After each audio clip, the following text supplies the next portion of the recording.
Hello, good morning. Day 2 na. 6 o'clock na. Nagising na kami. Gusto ko makita ang sunrise. Wow. Hello.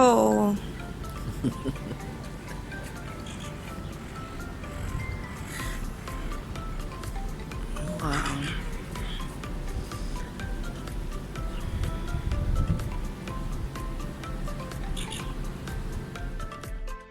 Hello, ready na kami. Magbe-breakfast muna kami.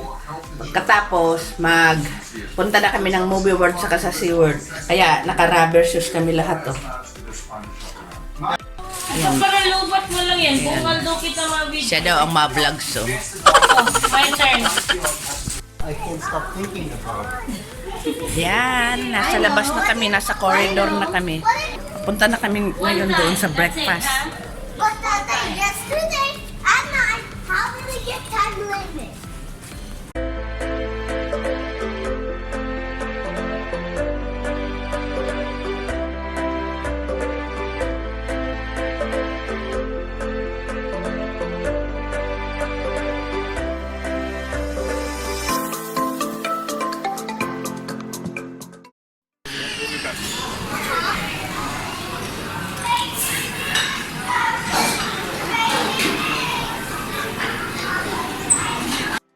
Dito na kami, ngayon magkukuha na kami ng food.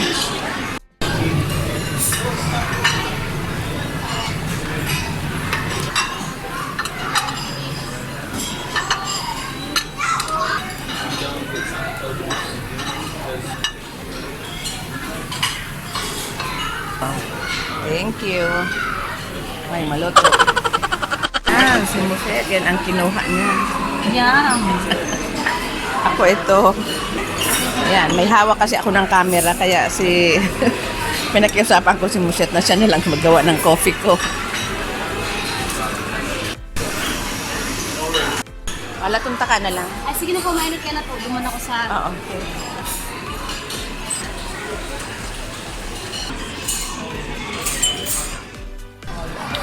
Tapos na kami. Hindi na kami nag-second round. Kasi hindi kami mga breakfast people. Hi, Carrie.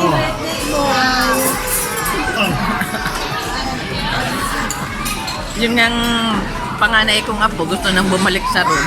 Aircon doon eh, kaya saka gusto niya nang maglaro ng iPad niya. Hindi niya na maubos. Hindi niya na maubos. Nag-stop kasi ako kasi pumunta akong toilet ko.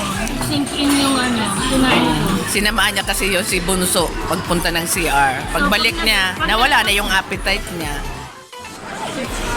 Buti na lang mas nauna kami. Ayan ang haba ng pila. Buti na lang napaagang pagpunta namin. Kesa ngayon, tingnan mo ang haba ng pila. Para ma-maximize namin yung oras, kailangan sa opening pa lang ng movie world, nandun na kami. Kasi para naman to dito sa birthday boy, para ma-enjoy niya ang mga theme park. Ngayon ko lang pala nalaman, dito sa Australia, ang mga theme park nandito lang sa Queensland, dito sa Gold Coast. Kaya maswerte si na Johnny Bell. Kami, kasama na ko. Kasi nandito lang sila halos magkapit bahay lang ang Gold Coast saka ang Brisbane. Kaya malapit lang kung pupunta dito sa mga theme park. Nandito pala kasi sa Gold Coast ang Movie World, Sea World, Dream World, saka yung Wet and Wild. Ano ba yan? Wet and Wild. Halos magkakatabi-tabi lang.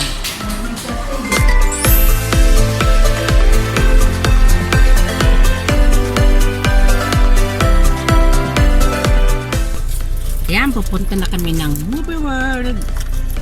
Yan na. Napagalitan si Bunso kasi nawawala yung susi. Ewan ko kung saan niya nilagay. Siya ang may hawak kanina. Hanapin pa namin pag uwi namin.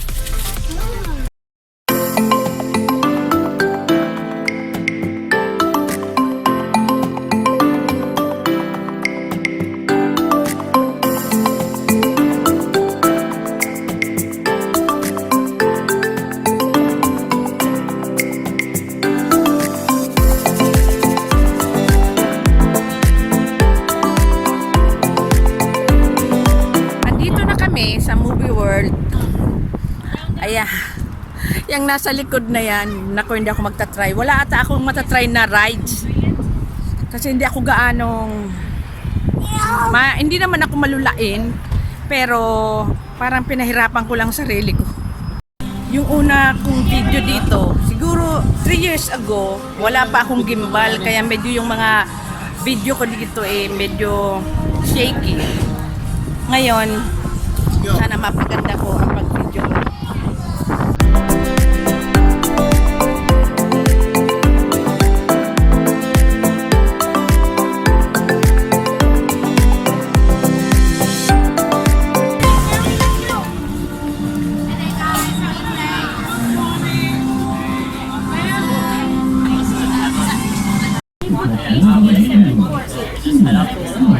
Oh, yeah. Take a photo? You happy, Carrie? What do you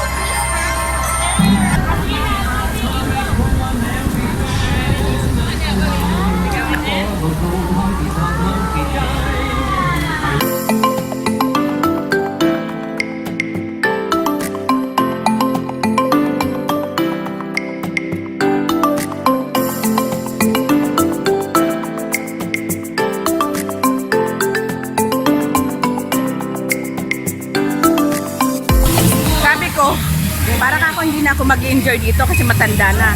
Pero pag pumasok ka pala rito, tapos maririnig mo na yung mga sounds, yung music, nung kapanahonan nung bata pa ako, bumabalik pala yung pakiramdam mo nung bata ka pa. Mag-e-enquire kami dito ng prom kasi yan ang nakalimutan namin dalhin yung prom ng mga bata.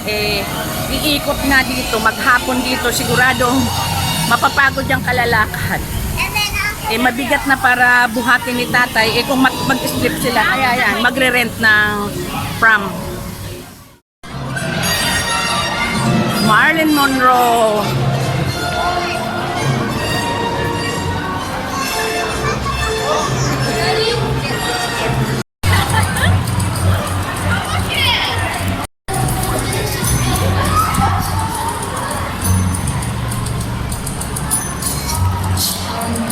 Ayan o, nag-rent siya ng... How much man anak? $10. Ay, Mababalik ang 10. So, wow. Okay.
Naghihintay kasi may show. Mag-aabang kami ng show.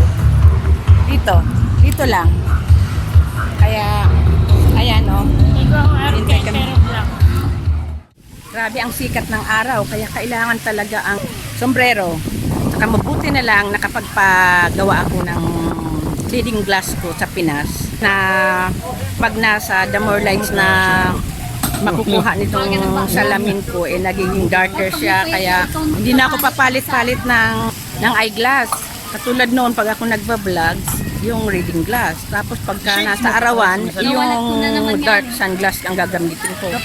Papalit-palit. Eh ngayon, okay na. Nakapagpagawa ako sa Pilipinas, sa SM Naga.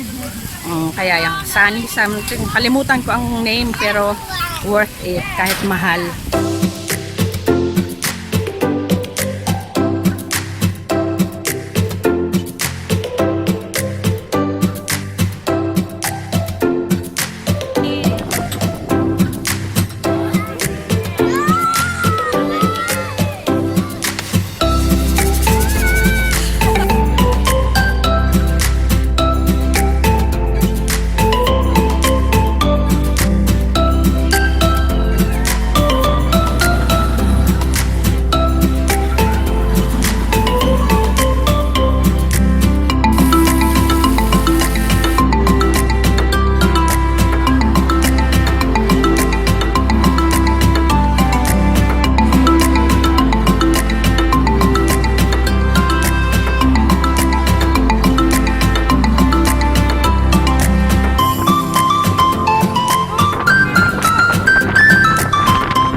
cleared for entry. No action detected. That's right side of it.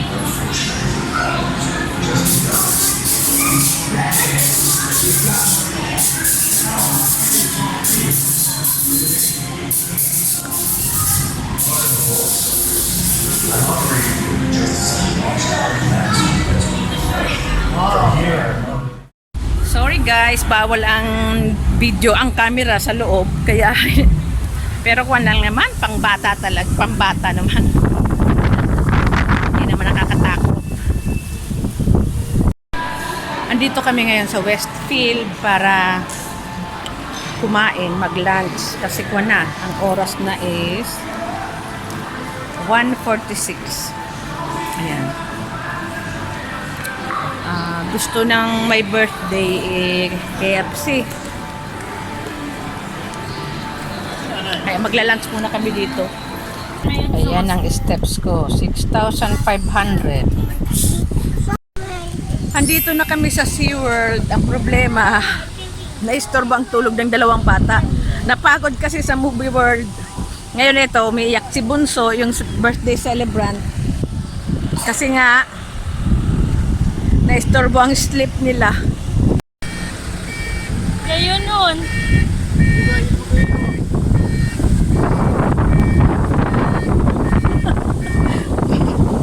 May tukawan pati.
Ayan, nakauwi na kami dito sa hotel.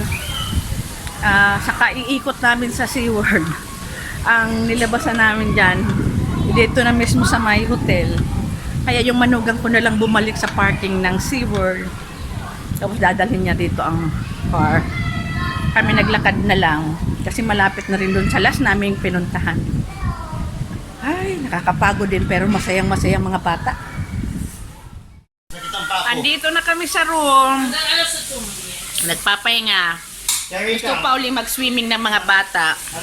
Ako nag-iisip-isip ako kung mag-swimming din. Kung hindi ako tamarin, ma-swimming din ako. Kasi nandyan lang sa harap ang water park. Yan, lalabas na naman kami. Tapos na akong maligo. Pagdating namin, magdi-dinner daw kami uli sa labas. Pero gusto ng manugang ko doon na sa barbecuehan. Barbecue ang gusto niya. Naligo na kami lahat. Para pagdating namin galing sa dinner, mag-tututbrush na lang. Matutulog na. Tatay, hold your hand. Kaya na mag-ama, terno. Mga nakapantulog na. Dito na. Lapit lang.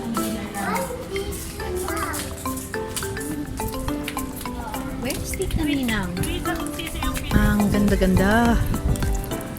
Malamig na yun, kaya hindi ako paanong naligo na nag-swimming ng matagal. Yan, dyan lang naman kami dyan kami magdi-dinner. Madilim na.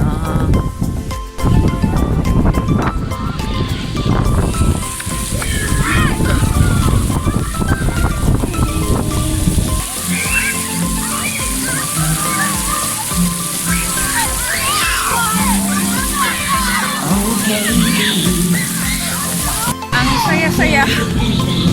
Kasi Saturday ngayon. Ayan o. Diyan gusto kumain kasi ang bango-bango.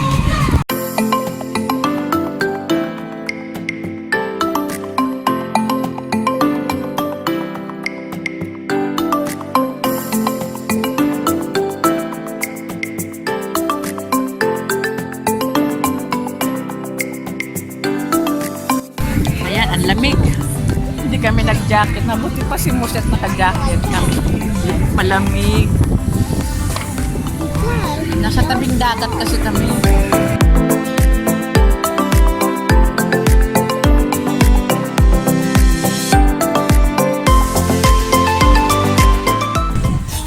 Grabe ng lamig. Kaya kinausap ng manugang ko kung pwede na lang take out kasi kuwan. Medyo nag-uulan na eh. Ito hindi naman ito nakakapag-cover ng ulan. Kasi shade lang ito eh. Malamig, kaya baka doon na lang kami sa room kakain. Malamig talaga. Dito na lang kami kakain kasi sobrang lamig.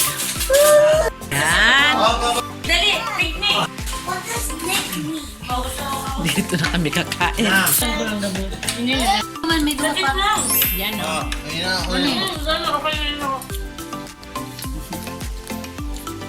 Kainan.